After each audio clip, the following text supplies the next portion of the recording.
Hello there, children. Today we are going to finish with our review 3 for the final exam. Now, these are the questions that you again selected.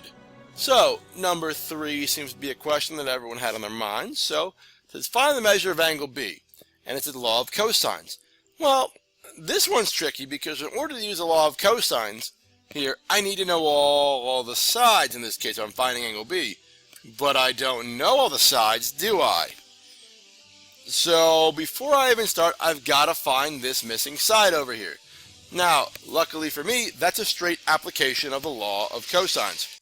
Now again, you have the ability to use this formula sheet. If I want to find side A, that's just A squared equals, now again, these two are interchangeable, luckily for you.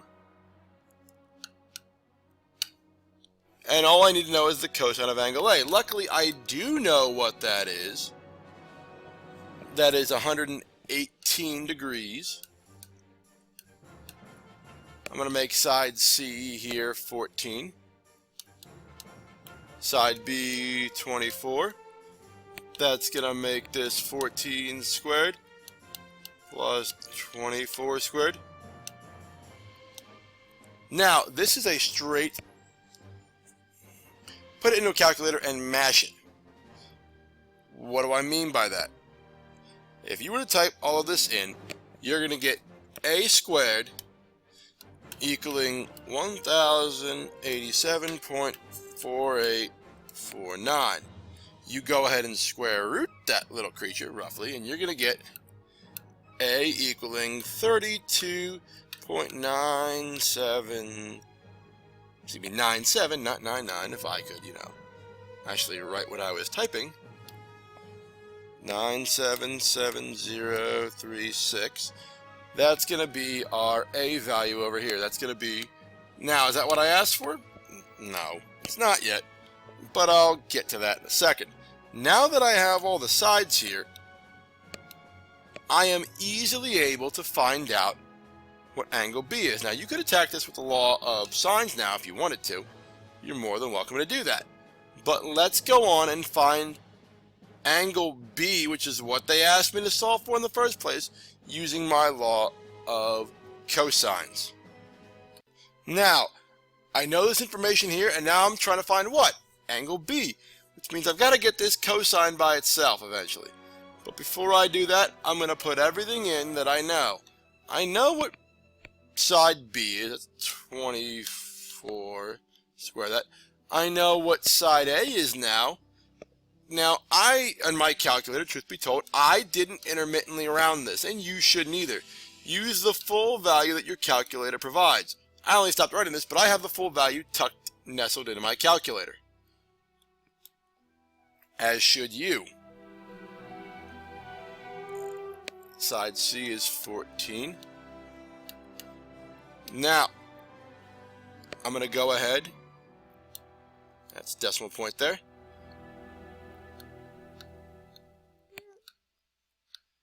Now, and I'm going to type the cosine of C, or B rather, which is what I want. That's what I'm looking for. Now, how do I get that by itself? Well, I'm going to subtract all of this information over here. All of this stuff has to get over here. You do that by subtraction, folks. You subtract it over. Now, when I do that, that gets me negative 707.48489, roughly. And that's going to get me this. So I'm still going to have this stuff on the left here. Now, remember, I just subtracted this stuff over. Under no circumstances am I to combine these things together. That's got a cosine, that doesn't. No, don't do that. Bad things will happen. And by bad things happening, I mean, you've pretty much assured yourself that you're going to get the problem wrong.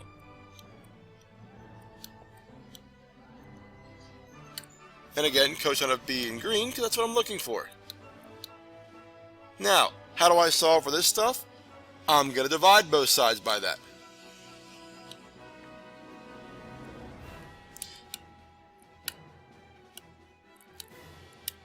Why am I doing that? I need to isolate cosine.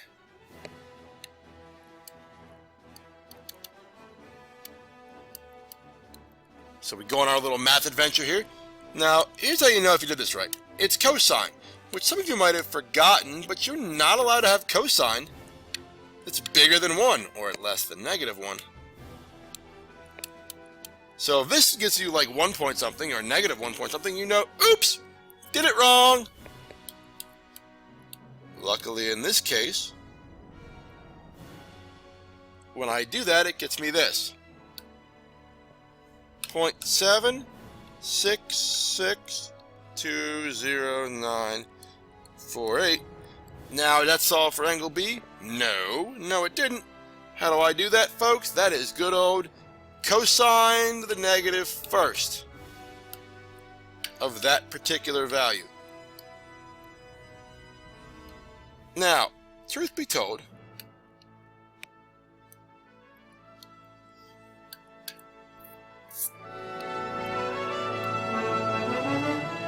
I type that in my calculator and I get 39.98528.7 degrees. It said round to the nearest tenth, that would bump it to 40 degrees. Now, if you gave me 2 decimal places, 39.99, you're not going to get crushed for it. Just ask where rounds. Phew! Alright. That's a measure of angle B. Alright, that took a while. Let's see if the next one's a little easier. Alright, the directions for this problem were a straight law of sines application. Finding angle B again. What's with angle B? Gosh. Well, luckily here, I can go ahead and find angle B because it's law of sines. How do I know that? I know an angle and its corresponding opposite side. Now I'm finding angle B, which means I want to set up with a sine up top. We talked about you can take always the reciprocal of these, so sine of B over 7 equals the sine of 60 degrees over 35. Now, one thing you ought to know, because everything's proportional, see how this is a 7, that's a 35? This angle B has to be smaller than 60. You should know that. How do I solve for the sine of B? I'm going to multiply both sides by the value of 7. So both sides, I can do that because sharing is caring. Thank you, imaginary voice. So kind. Now, unfortunately here, since I'm finding an angle, this isn't quite good enough because I didn't ask what the sine of B was. Oh, no. I asked for what angle B was, which means, folks, to find the measure of angle B, you are going to have to employ what? Anybody? Inverse sine of that whole item. Just type that creature directly into your calculator, into your magic cheetalator, and you are good to go. And you computate that, and you give that a whirl. Give you a second there. It's a lot to type in, I know. You get roughly 10 degrees.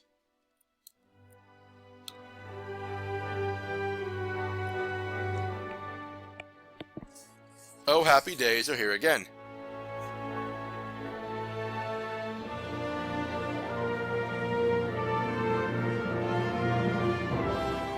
Okay, let's continue.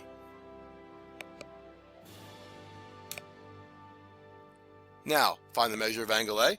That's again the good old application of the law of sines. How do I know that? Well, besides the directions telling me that, I have a completed ratio there. Meaning, I have an angle and its corresponding side. So, I want the sine of angle A. What's A's corresponding side? 17. It's going to get me the sine of 98 degrees over 28. And again, multiply top and bottom here by 17. That's going to get me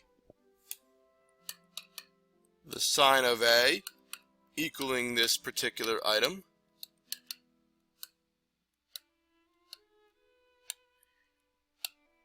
And again, like the last problem, inverse sine is needed. How do I know it's inverse sine? Well, it's the law of sines. You're dealing with a sine you're trying to solve for here. You always want to use that particular inverse. If you use another trig inverse, like inverse cosine, inverse tangent, something of that nature, you are going to get the problem wrong, unfortunately. There's really no other way around that. So take a minute and figure that out. Just bumping up my volume here so everyone can hear me. That would be important. Alright, and the answer for number 9 is roughly 37 degrees. Moving on. Let's take a look at this problem for a second, shall we? Now, luckily here, they're asking for the cotangent of theta. That's all they want. So let's figure that out. Let's expand this bigger a little bit. Now, based on where theta is, what do I know?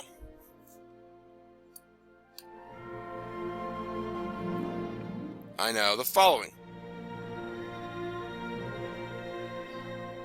I know that this is my opposite.